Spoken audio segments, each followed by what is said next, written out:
รับกินพี่จะกินมาเฮิ่งแล้วเพราะว่า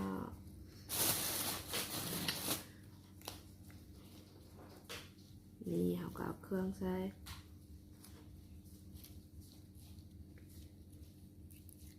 แบบนี้ก็ได้มีข้าวปูนโฮมของทุกคนเจอก็ใส่เลย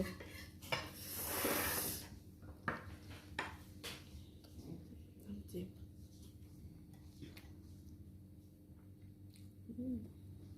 ทำมันง่าย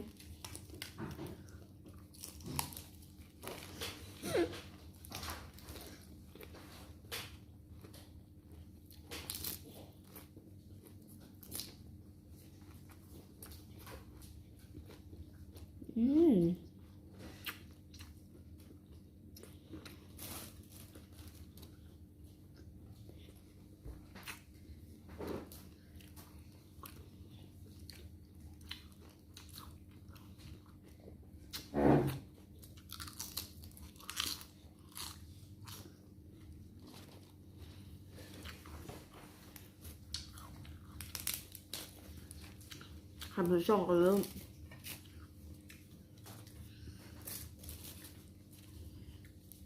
แซ่บมาแบบเราเป็นตะคำเดียวนี่บอกแซ่บ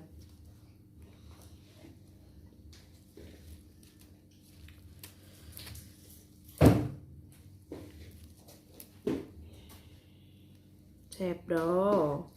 หันจะกับข้าวปูนอีกน้ำเจียวสวดๆเนาะอะไรอีกวะง่ายเลยน้ำเจียว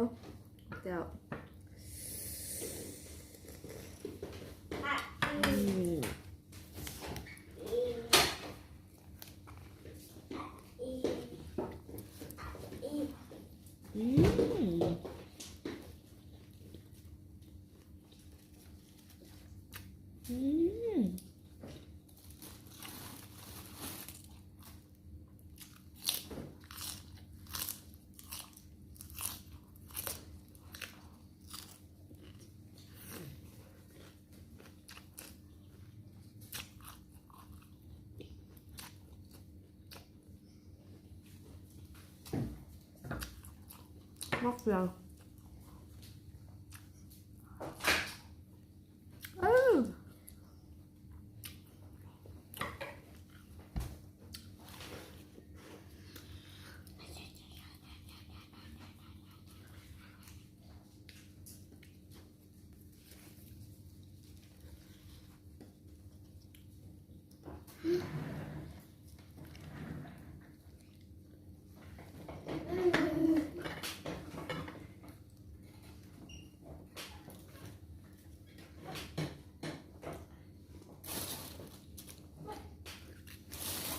เอาผักใส่หลาย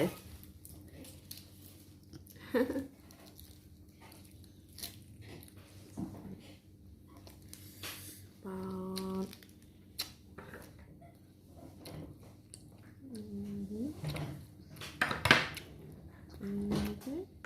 ผักแผ่วก็มีที่หนก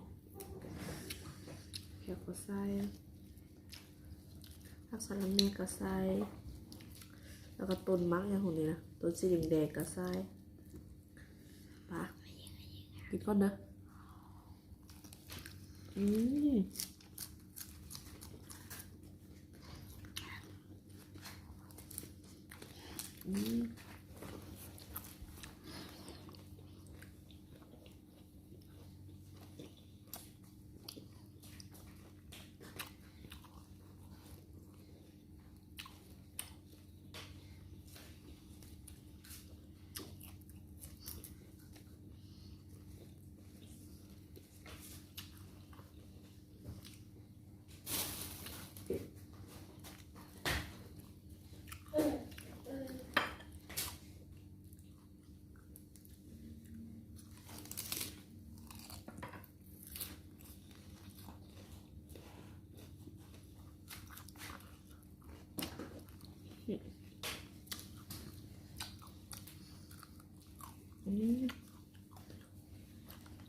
เครื่อง